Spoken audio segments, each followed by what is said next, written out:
Welcome to the People Podcast Music Awards to have some talking and investigate we are more capable and practice evidence as well as asking questions. So hello everyone and welcome to another episode of the People First podcast. Today we're joined by Dr. Sian Williams, who used to be on the television a lot, who is also a doctor in science and psychology. Welcome, Sian. Thank you very much. It's lovely to be here. Thank you for asking me. No problem. Who do I have? Who's here today? My name's Luke, Sian. I planned this podcast. I'm Jane, and the podcast interviewer. I'm Tom, one of the podcast presenters. And I'm Tyler. I'm also going to be on the podcast group interviewing you today. Fantastic. So I've got 4 interviewers. I'm very excited. Did you ever study any science and psychology? Well, you know, Luke, when I went to school in the 1970s and early 80s, you were only allowed to study the humanities, which were English and history and those kind of subjects. I studied them. Did you? You studied them? Yeah. I wasn't allowed to study science though at the time, Luke. Were you able to study science as well? Yeah, we were. They gave us everything. Yeah, that sounds like the right approach. But when I was doing A-levels, I had to either choose the humanity ones or the science. And I went with English and history and what was then geography, which wasn't considered a science. So I didn't get to do any sciences, and I really wanted to. So after I became a journalist, I waited quite a few years before I thought, you know what, I'd like to learn more science. And that's when I went back to university. So I studied English and history at university, and then went to do my job in the BBC, and then eventually I thought I'm going to go back to university. That's great, thank you. Why did you decide to specialise into psychology? Well, that's a very good question. I was always interested in people and people's stories and how they got to where they were, and if they were sad or anxious or going through some difficult feelings, what we might do to be able to help them. But I didn't have any qualifications in psychology. I thought, because I was working in journalism, and often when you're working in journalism, you talk to people who are in distress because news is difficult, isn't it? And the people who are caught up in big news events are often those who are really struggling. And I thought, if I'm going to interview them and understand them a little bit more, I need to know what's going on in the brain.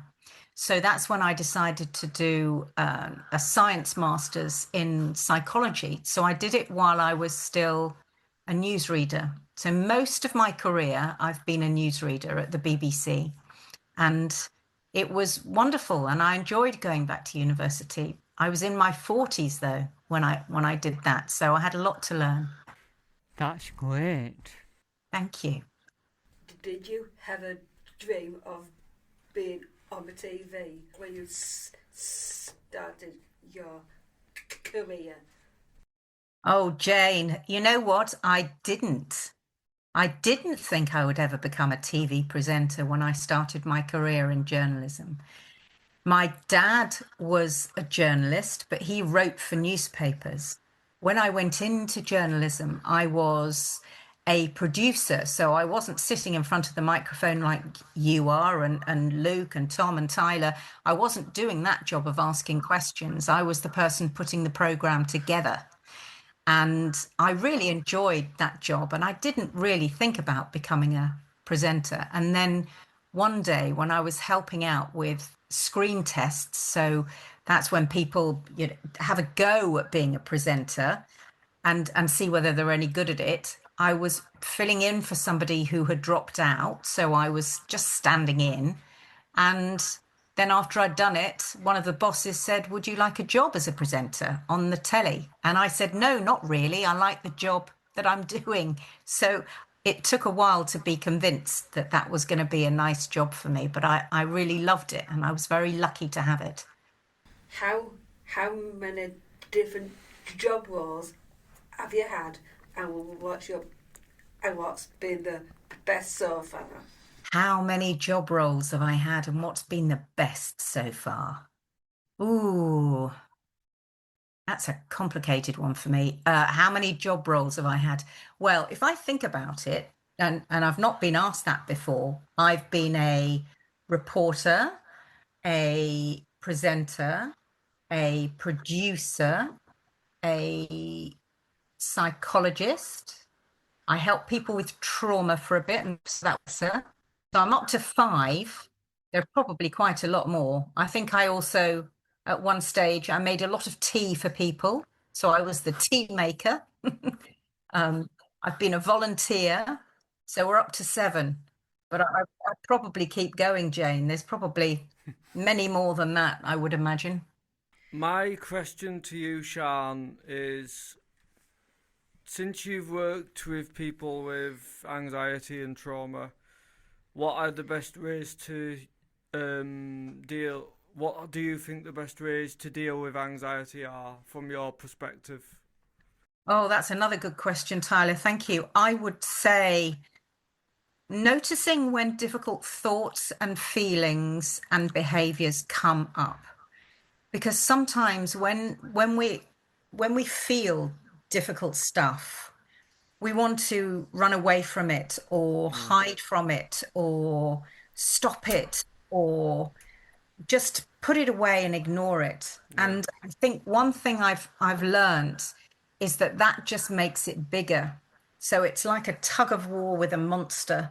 It gets stronger if you try to fight with it, and it just pulls you over very easily. So I've noticed the best way to deal with it, and this is what research says as well, is if you're in a tug of war with a monster, you drop the rope and you say, "I see you.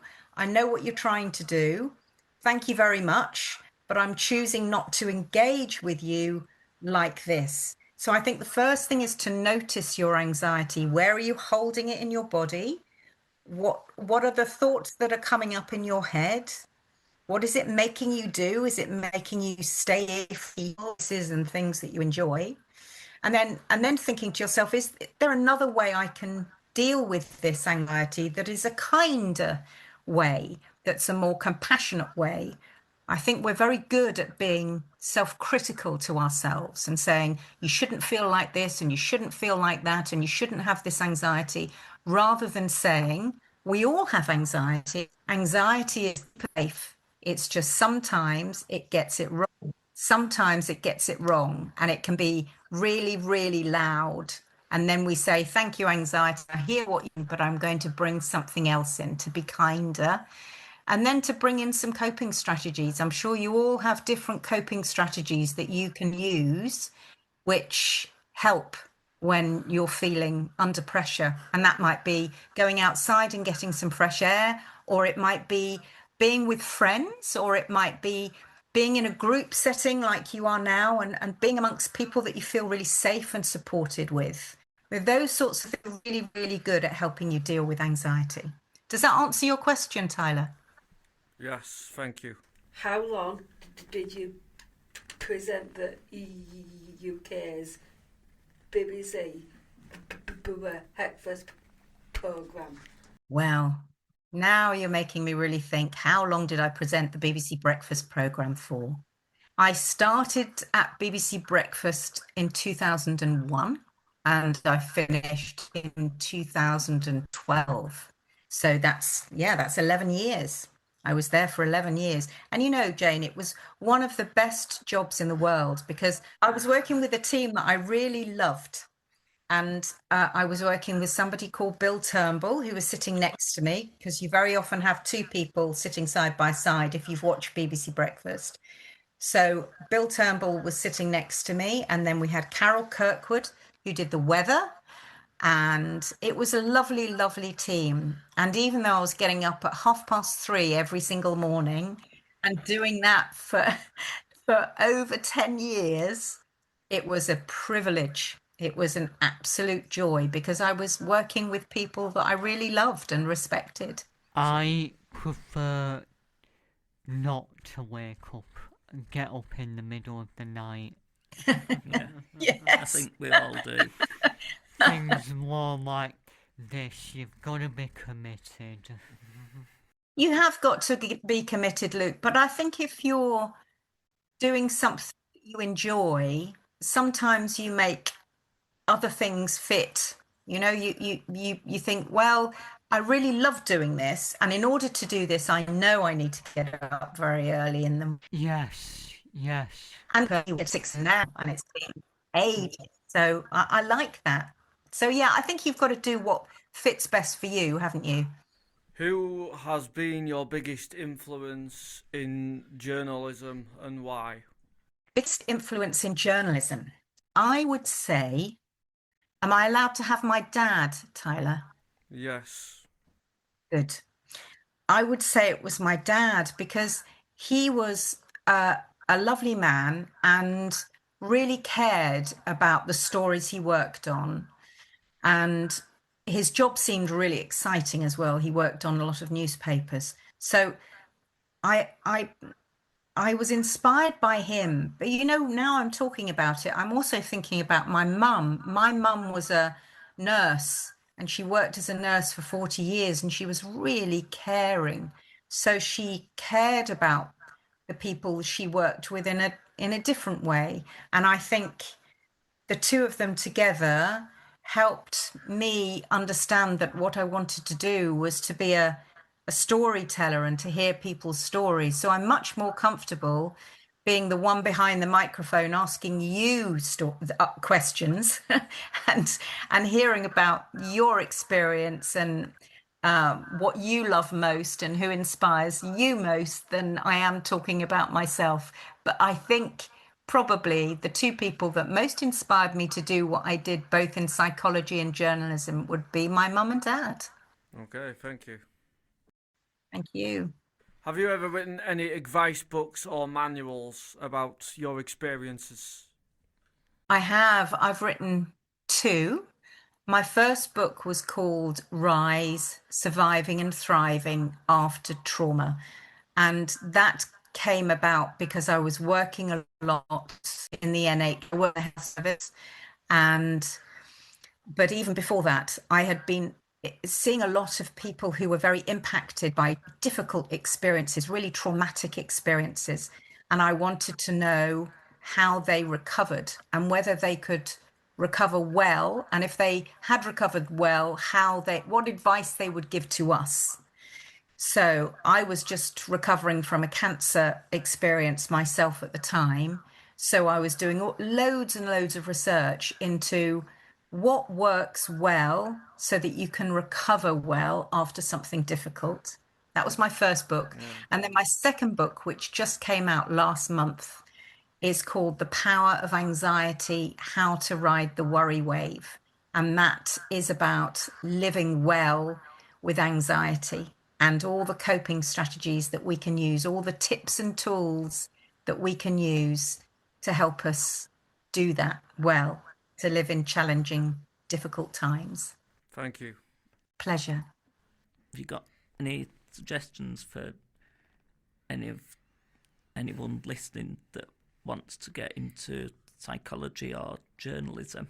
That's a great question, Tom. I would say be curious and ask lots of questions and never think that you can't do it, because every single one of us has something that we can bring to either journalism or psychology. We can help tell other people's stories, sometimes by using our own experience and our own story. And I would say never give up. Always believe you can bring something different and unique and special, because you can. Keep going. Believe in yourself, because you'll get there. That's great. Thank you. What are your plans for the future? Well, the immediate future. So I think in the next couple of hours, I need to take the dog out. Well, that's a funny.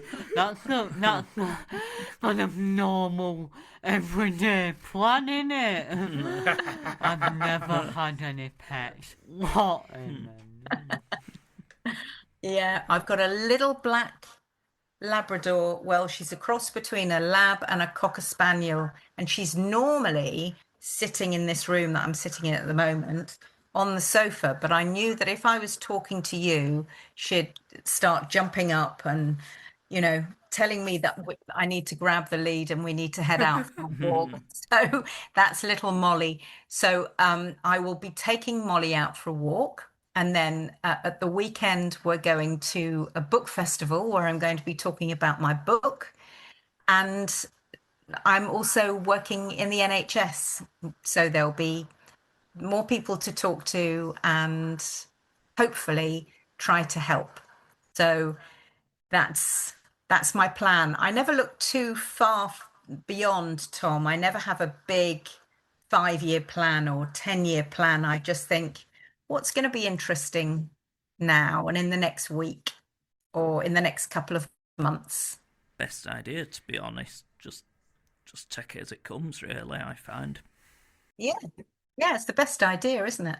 Exactly. My question is, this question's taken from earlier when you spoke a little bit about a true powerhouse in journalism who was Bill Turnbull. What was it like working with him? Yes. Oh, he was really funny, Tyler. Do you remember watching him on the telly? I remember him on when he went to Good Morning Britain with Susanna Reid, and yeah, I bet you had some good banter. We had some good banter, but you know what? It was built on friendship and respect and trust and confidence in one another. So I first met Bill in 1991. I was a producer and he was a reporter in America, and we were going to do a program on Bill Clinton, who became the US president. It was the first time anyone had heard about him. So this is before he sort of ran the race for president. So me and Bill were doing a program together, and that was the first time we met. And I fainted. The very first time I met him, I fainted. And he had to take me to the emergency department of the local hospital and wait with me for 24 hours until I came to. Why? What? Sorry to interrupt, but No. Why would that give you such a horrible fright? I know. It wasn't, I don't think it was seeing Bill Turnbull that gave me the horrible fright. But he would laugh at that as well, Luke. He'd find that funny. I think it was just I'd been on a very long flight to America. Jet lag. Tiredness. It was tiredness. Exactly. It was tiredness. It was jet lag. It was hadn't eaten properly. It was all those things. And yes, and as we flew back on the plane, he said to me, "I'd love to work with you again, but don't ever do that on a jet." So, and then we got the chance to work together a little later in our careers. And as I say, it was a partnership based on friendship and fun and trust and respect. And we were lucky to work with one another. And it's so sad he's no longer here. Yeah. Because very sad. I don't when we lose some people, those who we know, you know, not personally, but even just, who we admire. Mm. I think it very, very sad. Very sad. It's really sad, Luke. And I think there is this phrase that it's better to have loved and lost than never to have loved before. Yeah. Oh, it's so. That's why it's important that we remember those people as they were. Absolutely. And we keep talking about them and bringing them to life again in a way in our memory. Bringing them back in memorable ways. Yeah, that's so true. We do, don't we? We really do. So thank you for reminding me of him. That's all the time that we have for today. Many thanks again to Sian for coming to speak to us. Is there anything else you'd like to add before we end the show? Can I just say what an absolute delight it has been being here, being interviewed by you. I've really, really enjoyed my time with you. So thank you so much for asking. It's been an honour to be asked and a privilege to be with you for the last half an hour. Thank you, Luke, Jane, Tom, Tyler. I've really enjoyed myself. It's been a lovely opportunity, and we always enjoy our guest interviews, and you, of course, would always be welcome for a second one. Oh, thank you. Thank you. I'd love to. Thank you. Goodbye. Thank you. Thank you. Bye. Bye, everybody. Have a great day. Thank you for listening to this episode for the PKC podcast. Come on, if you went to listen to our minute show all about the social effect people with learning disabilities, you can ask before the podcast on Spotify, Apple Podcasts, Amazon Music, or you can visit our website peoplefirstqc.com to keep up to date with our podcast. Follow us on Facebook, X and Instagram by searching for the People First Podcast.